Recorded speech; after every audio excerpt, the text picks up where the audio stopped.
오늘 우리가 함께 볼 하나님의 말씀은 히브리서 11장입니다. 히브리서 11장 1절과 2절 말씀. 히브리서 11장 1절부터 2절까지의 말씀을 제가 봉독합니다. 믿음은 바라는 것들의 실상이요 보이지 않는 것들의 증거니 선진들이 이로써 증거를 얻었느니라. 아멘. 성경에서 믿는 자들에게 가르치는 여러 가지 가치들이 있습니다.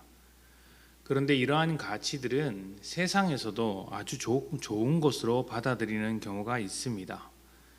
대표적인 것 중에 하나가 용서라는 것이죠. 일반적으로 세상에서도 용서라는 것은 아주 좋은 것으로 받아들여지고 있습니다. 나름대로 의미도 있죠. 그렇다고 해서 세상에서 말하고자 하는 용서가 성경에서 가르치는 용서와 똑같은 것이라고 생각해서는 안 됩니다. 세상에서 용서란 나를 위해서 하는 것이라면 그리스도인의 용서는 하나님의 용서를 닮아 있습니다. 그래서 자신을 위해서 용서하기도 하지만 상대방을 살리기 위해서 상대방을 죄와 죽음의 구렁텅이에서 건져내기 위한 용서를 하는 것이죠. 이것이 세상에서 말하는 용서와 믿는 자의 용서가 다른 어떤 그 모습입니다. 이렇게 같아 보이는 말이라도 세상과 성경의 의미가 서로 다르기 때문에 성경의 의미를 이해하지 못하면 우리는 말씀을 읽을 때도 크게 오해하는 경우가 있습니다.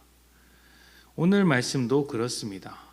믿음이라는 것은 세상에서도 아주 좋은 가치로 받아들여지고 있기 때문에 자칫하면 이 성경이 하고자 하는 이야기를 놓치고 세상에서 흔하게 듣는 이야기가 될 수 있다는 것이죠. 간절히 바라고 원하면 이루어진다라는 말은 세상에서도 아주 유명한 말입니다. 많은 책들과 강의 중에서도 들을 수 있는 이야기죠. 그런데 이런 생각이 오늘 말씀과 섞이게 되면 그 세상에서 통용하던 말이 교회 안에서도 힘을 가지게 됩니다. 믿는 대로 된다. 간절한 마음으로 믿어라. 그렇게 되면 바라는 것이 실상이 될 것이다. 성경이 말하고 있지 않느냐? 이렇게 힘을 갖고 이야기할 수 있는 것이죠.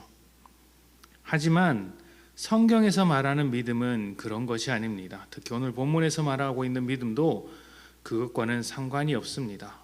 이것은 내가 얼마나 열심히 믿느냐의 문제가 아니라는 것이죠. 성경에서 말하는 믿음, 특히 오늘 말씀에서 말하는 믿음이라는 것은 어떻게 해서 내가 믿게 되었느냐를 설명하기 위해서 믿음이라는 것이 사용되고 있습니다. 어떻게 해서 내가 믿음의 자리까지 오게 되었는가? 이것을 설명하기 위해서 믿음이라는 것을 사용하고 있는 것이죠. 어제 묵상했던 39절, 10장 39절을 보면 우리를 구원함에 이르는 믿음을 가진 자라고 했습니다. 이것은 내가 열심히 믿어서 구원에 이른다라는 의미가 아니라 믿음이 우리를 온전한 구원의 자리로 이끌고 간다라는 의미입니다. 내가 열심히 믿어서 구원을 완성시킨다가 아니라 믿음이 우리를 이끌고 완성된 구원의 자리로 이끈다, 인도한다, 이런 의미라는 것이죠. 그래서 나의 의는 믿음으로 살리라 라고 말씀하셨는데 이것도 같은 맥락입니다. 자, 그렇다면 어떻게 이런 믿음이 나를 이끌고 가는 이런 믿음이 나에게 생기게 되었는가? 바로 이렇게 질문을 던져봐야겠죠. 사실 우리의 믿음을 가만히 보면 열심하고는 거리가 멉니다. 오히려 의심과 두려움 쪽에 가깝습니다. 당당하게 스스로 잘 믿고 있다고 말할 사람이 몇 명이나 되겠습니까? 그런 사람은 거의 없고 내가 정말로 제대로 믿고 있는가 하면서 걱정하는 쪽이 훨씬 많을 것입니다. 믿는 인생인데 왜 이렇게 나는 의심하고 있는가? 또 의심하면서 살아가서 그런지 내가 사는 동안 믿음의 능력이라는 것은 잘 보여지지 않는구나. 이런 모습이 너무 민망해서 누가 당신 예수 믿느냐, 교회 다니느냐고 물어보면 모른 척할 때도 있고 또 마지못해서 슬쩍 인정할 때도 있습니다. 왜냐하면 자기가 생각해도 잘 믿는 모습이 아니기 때문이죠. 이런 상태에 놓이게 되면 내가 왜 이렇게 잘 믿지 못하는가 하고 자책합니다. 그리고 한 걸음 더 나아가면 왜 하필 예수를 믿어서 이 고생인가? 왜 이렇게 나를 부끄럽게 만드는가? 힘들게 하는가 하면서 답답해합니다. 그런데 정말 놀라운 점은 그렇게 힘들어하면서도 여전히 예수를 믿고 있더라는 거예요.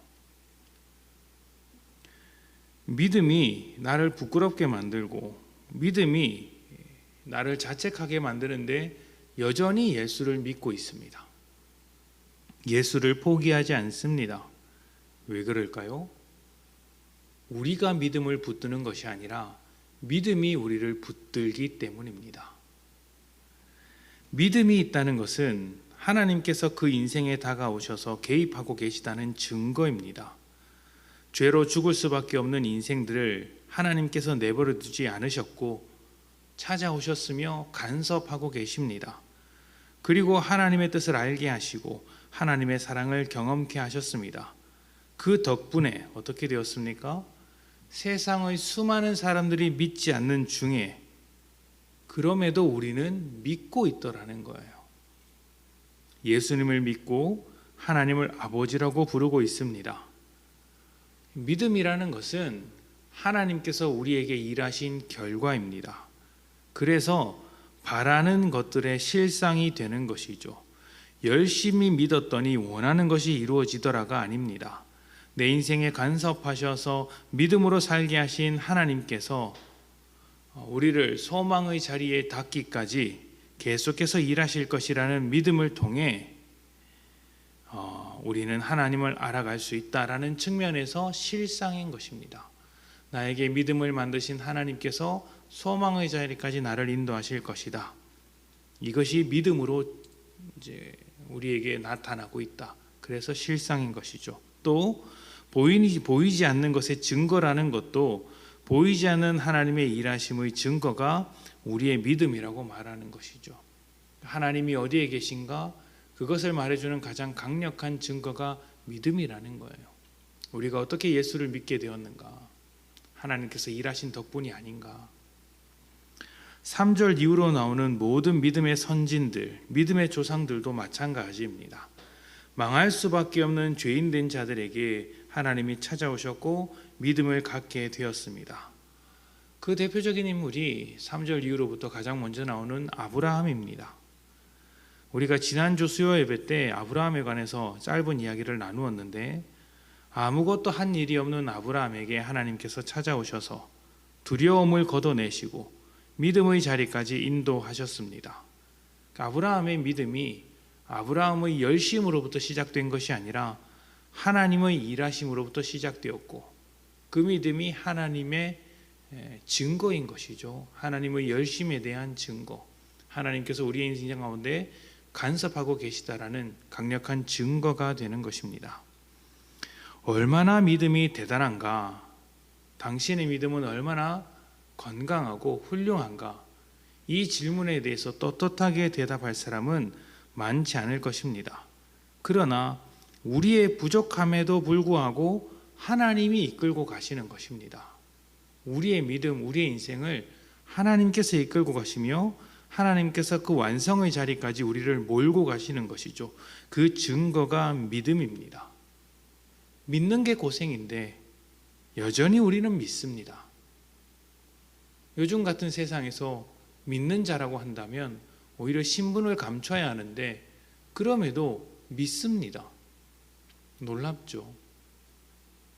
하나님을 포기할 수 없는 우리의 믿음이 우리를 위해 일하고 계시는 하나님에 대한 강력한 증거인 것입니다.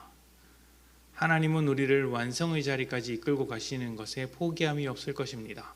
성실하시고 신실한 분이기 때문에 우리 인생에 찾아오시는 일을 멈추지 않습니다. 우리가 비틀거릴지라도 하나님은 끝까지 우리를 붙들고 가십니다. 그렇기 때문에 우리는 하나님을 자랑스럽게 생각해야 합니다. 자랑스럽게 생각해서 하나님께서 붙들고 가시는 그 믿음으로 살아가야 하는 것이죠. 하나님의 열심이 우리의 열심을 만들어냅니다. 하나님의 일하심을 아는 사람이 더 믿음 가운데 헌신하며 믿음으로 살아가려고 하지 않겠습니까? 이러한 하나님의 놀라운 사랑을 기억하며 매일매일을 믿음으로 열심히 살아가시는 복된 성도님들이 되시기를 축복합니다. 함께 기도합시다.